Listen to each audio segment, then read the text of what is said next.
punya teman. Saya mau bisnis seperti Mbak, tapi saya nggak punya teman. Mau jual ke siapa?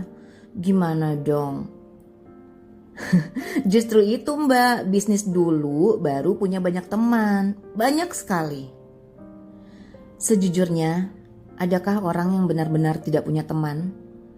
Kecuali keluarganya jadi satu-satunya warga kampung tak berpenghuni. Kecuali ia tidak pernah sekolah sekalipun seumur hidupnya. Kecuali ia tidak pernah keluar rumah seumur hidupnya. Ada yang begitu. Perkataan adalah doa. Gimana coba kalau nggak punya teman beneran? Nggak punya satupun. Sedih kan? Saya belajar hati-hati saat berucap sebab semua kata ialah doa. Kalau mau jujur, dulu saya juga merasa nggak punya teman. Saat sekolah, saya bukan murid yang populer, ranking jeblok, penampilan biasa aja. Bagaimana mungkin saya populer? Begitu juga saat kuliah. Hidup rasanya datar aja. Beres kuliah ya pulang ke rumah, jarang main. Mungkin karena nggak punya uang. Nggak punya uang banyak kan juga serba salah ya. Begitulah. Kadang-kadang hidup terbatas bikin kita minder. Saya pernah mengalaminya. Barulah saat ikutan marching band di kampus, mata, hati, dan pikiran saya mulai terbuka. Latihan bikin saya belajar dan disiplin.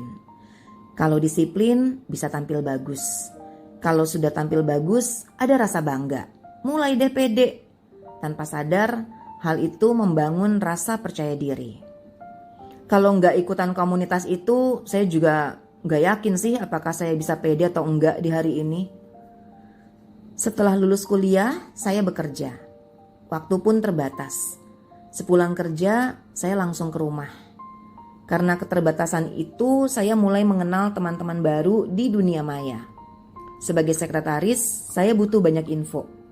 Sebab terkadang permintaan bos luar biasa beragamnya. Mulai dari tugas membuat surat penting sampai urusan makanan anjing.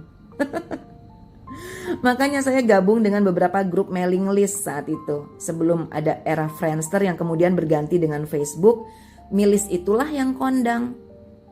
Tujuan gabung dengan banyak milis bukan cuma buat nambah teman, melainkan lebih ke urusan kerja. Buat cari info ini itu. Kan enak kalau di mailing list, tinggal tanya. Ada aja yang nyaut. Saking seringnya berkomunikasi di mailing list, saya justru punya teman. Sebab saat bekerja, kehidupan sosial makin parah. Sepulang kerja ya langsung ke rumah tidur. Karena badan dan pikiran sudah lelah, mana sempat ketemuan di sana dan di sini, ya kan? Satu-satunya berteman saat itu ya melalui internet. Dari mailing list itu saya punya banyak teman. Setidaknya mereka itulah yang merespon segala macam pertanyaan. Begitu saya berbisnis Oriflame, teman saya jadi lebih banyak lagi, berlipat-lipat. Waktu saya sepenuhnya buat kenalan dengan orang baru. Banyak sekali yang saya temui setiap hari. Teman-teman di dunia maya pun mulai saya temui, bahkan akrab sampai sekarang. Jadi, kata siapa bisnis MLM menjauhkan kita dari teman-teman kita? Itu sih tergantung MLM-nya dan tergantung kitanya juga. Bisnis MLM sering dianggap sebagai bisnis yang memanfaatkan dan mengeksploitasi pertemanan. Yang punya banyak teman khawatir kehilangan teman. Yang gak punya teman khawatir bisnisnya gak jalan. Percayalah, itu pikiran yang terlalu jauh dan mengada-ngada. Asalkan Anda pilih MLM yang benar, bukan money game, lalu pelajari bisnisnya dengan baik, patuhi kode etik. Kalau semuanya sesuai aturan, kehidupan sosial pun akan membaik. Catat ya, kalau ingin mengubah suatu hal dalam diri kita, gampang aja. Kalau kita sekarang merasa negatif, ya carilah orang yang selalu kelihatan positif, terlihat riang gembira selalu. Bergabunglah dengan komunitasnya. Pasti menular kok kalau kita mau membuka diri.